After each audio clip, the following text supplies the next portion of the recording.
കൂട്ടുകാരെ, ഞാനെന്നുള്ളത് ചേച്ചിയുടെ വീട്ടിലാണ്. അപ്പോൾ ഒരു ദിവസം നിൽക്കാൻ വേണ്ടി വന്നതാണ്.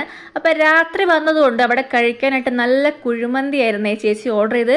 നല്ല ടേസ്റ്റ് ഉണ്ടായിരുന്നു. അതെല്ലാം കഴിച്ച് നമ്മൾ കടന്നുറങ്ങി. പിറ്റേന്ന് രാവിലെ എഴുന്നേറ്റ് വൈനോട്ടിനൊക്കെ എടുത്ത് കുറച്ച് നേരം കളിപ്പിച്ച് നമ്മൾ ഫോട്ടോസൊക്കെ എടുത്ത് കഴിഞ്ഞപ്പോൾ ചേച്ചി നമുക്ക് ചായക്കായിട്ട് നല്ല ദോശ ഉണ്ടാക്കുന്നുണ്ട്. ദോശ മാത്രമല്ല, ദോശയുണ്ട്, കടലക്കറിയുണ്ട്, അതുപോലെ തന്നെ പത്തിരിയുണ്ട്. അപ്പോൾ 2 ദോശയും 2 പത്തിരിയൊക്കെയാണ് വെച്ചത്. അപ്പോൾ ഒരു ദോശ ഞാൻ മാറ്റി വെച്ചിട്ടുണ്ട്. അപ്പോൾ അത് 3 ഞാൻ കഴിച്ചു.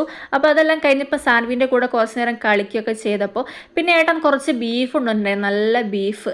അപ്പോൾ അത് നല്ല തേങ്ങാക്കൊത്തും ഒക്കെ ഇട്ട് വെക്കാനുള്ള പ്ലാനിങ്ങിലാണ്. അതിനായിട്ട് നല്ല ചെറിയുള്ളിയൊക്കെ അവിടെ നിന്ന് അരിഞ്ഞ് സെറ്റാക്കുന്നുണ്ട്.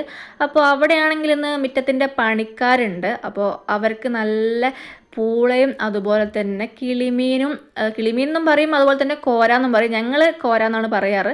അപ്പോൾ അതെല്ലാം കഴിഞ്ഞ് ഞാനും സാൽവിയും കൂടെ കുറച്ച് ഫോട്ടോസും വീഡിയോസൊക്കെ എടുത്ത് അപ്പോൾ നമ്മൾ പറമ്പ് കൂടെയൊക്കെ നടന്ന് കഴിഞ്ഞപ്പോൾ നമുക്ക് നല്ല മാങ്ങ, അതും ഉണ്ണിമാങ്ങയാണ്. അപ്പോൾ അത് കണ്ടപ്പോൾ ഒന്ന് സപ്പറാക്കാനൊരാഗ്രഹം. അപ്പോൾ സപ്പർ എന്ന് പറയുമ്പം ഈ ഉപ്പും മുളകും വെളിച്ചെണ്ണയൊക്കെ ഒഴിച്ച് മിക്സ് ആക്കുമ്പോൾ ഞങ്ങളിതിന് സപ്പർ എന്നാണ് പറയുക. അപ്പം നല്ല പുളി ഉണ്ടായിരുന്നു, നല്ല ടേസ്റ്റും ഉണ്ടായിരുന്നേ. പിന്നെ ഞാൻ അടുക്കള വഴിയൊന്നും പോയി നോക്കുമ്പോൾ നമ്മളെ ബീഫ് ഫ്രൈ ഇവിടെ സെറ്റ് ആയിട്ടുണ്ട്. അപ്പോൾ നമുക്ക് ഉച്ച കഴിക്കാനായിട്ട് ബീഫ് ഫ്രൈയും മോരുകറിയും അതുപോലെ തന്നെ ഉപ്പേരി, അച്ചാർ, പപ്പടം, കുറേ ഐറ്റംസ് ഉണ്ടായിരുന്നു. അതിൻ്റെ വീഡിയോസ് എടുക്കാൻ പറ്റിയില്ല. പിന്നെ നമ്മൾ നേരെ അവിടെ നിന്ന് പോന്നേ. അപ്പോൾ ഇന്നത്തെ വീഡിയോ ഇത്രയേ ഉള്ളൂ.